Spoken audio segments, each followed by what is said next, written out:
Vandag se skriflesing kom vir ons uit Psalm 35 verse 9 en 10. Ek sal dan juig in die Here. Ek sal jubel oor sy verlossing. My hele wese sal sê, Here, wie is soos U, wie die magteloses red van die wat sterker as hy is. Een van die moeilikste ervarings in die lewe is wanneer iemand jou verkeerd uitbeeld. Jy weet jy het nie verkeerd opgetree nie, maar ander glo die leuns of verdraai jou woorde en optrede. Dit is die situasie waarin Dawid homself bevind.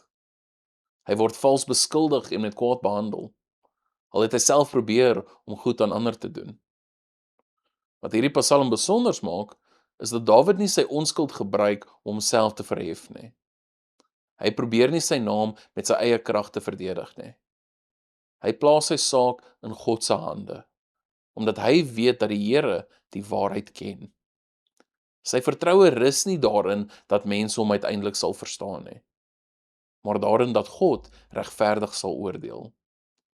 Nog meer aangrypend is wat Dawid oor sy vyande vertel.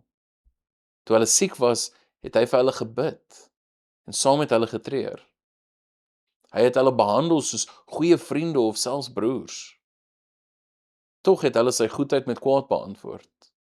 Dit maak die seer nog groter. Want verraad deur mense vir wie jy omgee, tref 'n mens net soveel dieper. En baie van ons ken daardie ervaring. Soms word ons teleurgestel deur mense wat ons vertrou het. Ons goeie bedoelings word verkeerd verstaan of ons vriendelikheid word met ondankbaarheid beantwoord. In sulke oomblikke is dit maklik om verbitterd te raak of om terug te slaan. Dawid bring sy saak na die Here toe en wag op sy verlossing. Hy glo dat God die nood van die magteloses sien en dat hy reg sal laat geskied. Daarom eindig hierdie gedeelte nie met wanhoop nie, maar met die vaste vertroue dat die Here sy redder is. Ons kan nie beheer hoe ander mense ons behandel nie, maar ons kan kies waarin ons gaan met daai seer. Wanneer ons dit in die Here se hande plaas, hoef onreg nie ons harte hard te maak nie.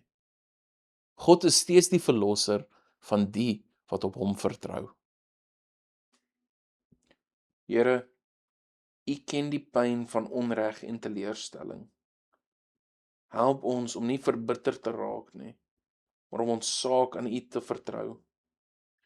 Gee ons die geloof om te wag op U hulp en die genade om steeds met liefde te leef. Amen.